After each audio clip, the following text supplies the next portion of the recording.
Economics Part 1 test. Write your name, date, and class period. Remember, you can pause this video at any time. Question number 1. Subsistence farming and cottage industries. A. Communism. B. Free enterprise system. C. Socialism. D. Traditional economy. Question number 2. Government only owns resources and large businesses. Small businesses are privately owned. A. Communism.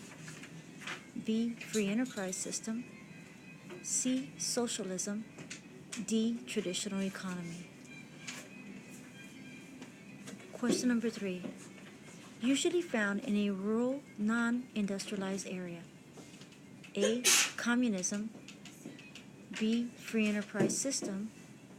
C. Socialism. D. Traditional economy. Question number 4. Freedom to choose what to produce and how much.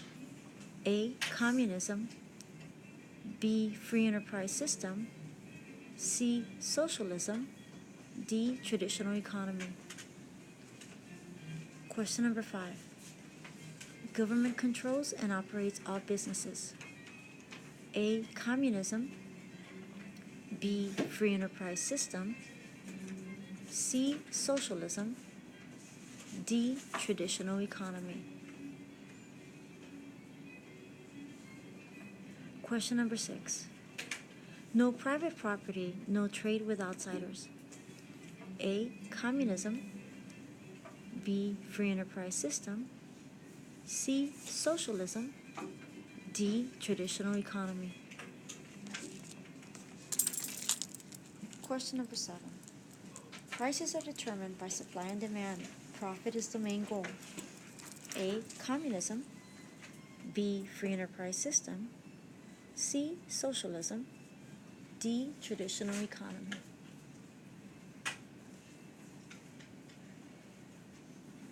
Question number 8. Little or no government interference. People own private property. A. Communism. B. Free enterprise system. C. Socialism. D. Traditional economy. Question number 9. Main goal is to have a classless society equaling among all workers. A. Communism. B. Free enterprise system. C. Socialism. D. Traditional economy. Remember, you can pause at any time.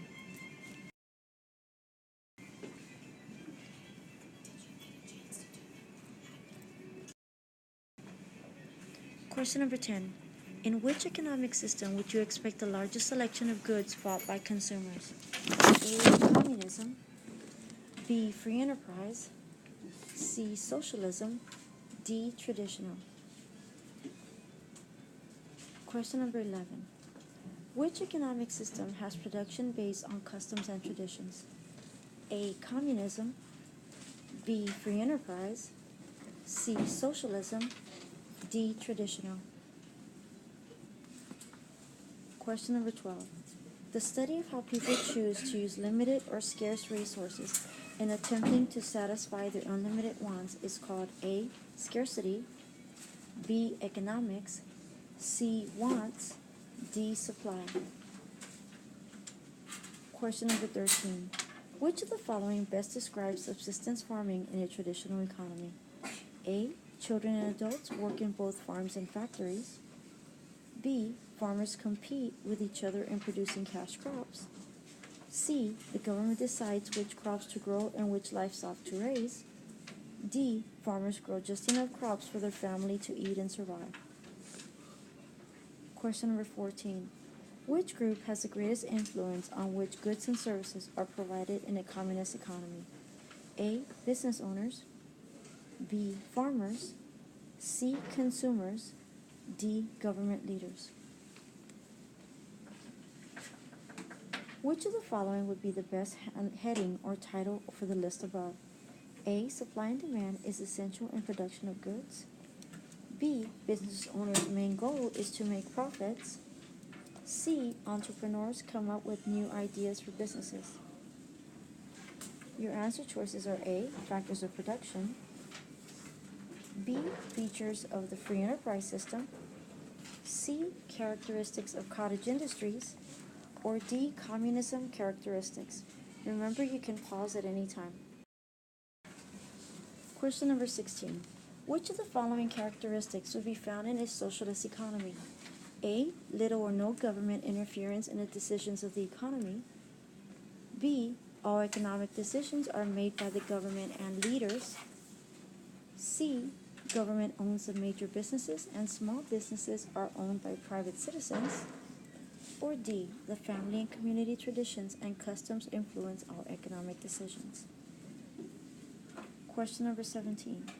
The amount of goods available for consumers to buy is called A. Supply, B. Wants, C. Demand, D. Needs. Question number 18.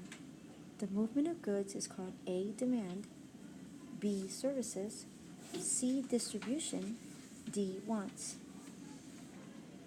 Question number 19. How much people want a particular good or service is called A. Demand, B. Services, C. Supply, D. Needs. Question number 20. Supply and demand often influences the blank of goods in the marketplace. A. Price, B. Retail, C. Labor, D. Wholesale. Remember, you can pause at any time. For question number 11, 12, and 13. Read what's in the box. Country 1. In my country, people produce what they need to survive by doing things in the same way as past generations of family and community members. Our people grow crops and hunt for food. Country number 2. In my country, all important decisions are made by our leaders. They hold all the power in making the government and economic decisions for our country. Our government owns all of the land, natural resources, and factories for the good of all its workers. Country number 3. In my country, people are free to produce whatever they wish and to buy whatever they can afford. Our citizens decide what to make and sell. They also provide services to help other citizens. They'll want to make a profit from the things they sell. Question number 11. Which of the following jobs, 21, which of the following jobs or occupations will be found in country 1? A. Computer programmers, B. Subsistence farmers, C. Coal miners, D. Dentists and orthodontists. Question 22. Which statement would be true about the economy in country 2? The large and small business compete to have the lowest prices. B. Most people do the same job as their parents and grandparents before them. C. Few people receive education or training outside of their homes and community. D. With the government power, workers are treated equally in order to create a classless society. Question 23. Which of the following countries best fits the description of country 3?